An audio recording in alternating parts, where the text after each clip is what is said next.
ఈ బాక్స్ వచ్చేసి original Asra Kimia dates.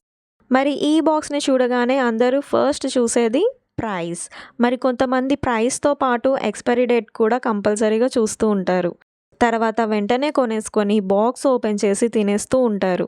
కానీ అలా తినకూడదు. ఫస్ట్ మనం కడుక్కొని తినాలి. ఇలాంటి బాక్సెస్ మీద కూడా మెన్షన్ చేస్తారు. వాష్ బిఫోర్ కన్జ్యూమింగ్ అని. కానీ ఇవేం మనం చూడం కదా! డైరెక్ట్‌గా తినేస్తూ ఉంటాం. ఈ బాక్స్ ఎంత స్టాండర్డ్ ప్యాక్డ్‌గా ఉన్నా సరే వాష్ చేసుకొని తినాలి. ఈసారి మీరిలాంటి డేట్ బాక్సెస్ కొనుక్కున్నప్పుడు ఈ ఖర్జూరాన్ని వాష్ చేసుకొని తినడం మాత్రం మర్చిపోకండి. ఈ original Kimia dates the best quality dates. ఈ ఖర్జూరాలు కూడా చాలా బావున్నాయి. చాలా టేస్టీగా కూడా ఉన్నాయి. ఇది సీడ్‌లెస్‌ది అయితే కాదు. ఈ డేట్స్‌లో సీడ్స్ ఉన్నాయి. ఈ డేట్స్ తినడం వల్ల చాలా హెల్త్ బెనిఫిట్స్ ఉన్నాయి కాబట్టి రోజుకి మీరు 2 ఖర్జూర పళ్ళైనా తినండి. మరెన్నో ఇంట్రెస్టింగ్ వీడియోస్ కోసం రాణి ఫుడ్ ఎపిసోడ్ ఛానల్‌ని సబ్స్క్రైబ్ చేసుకోండి.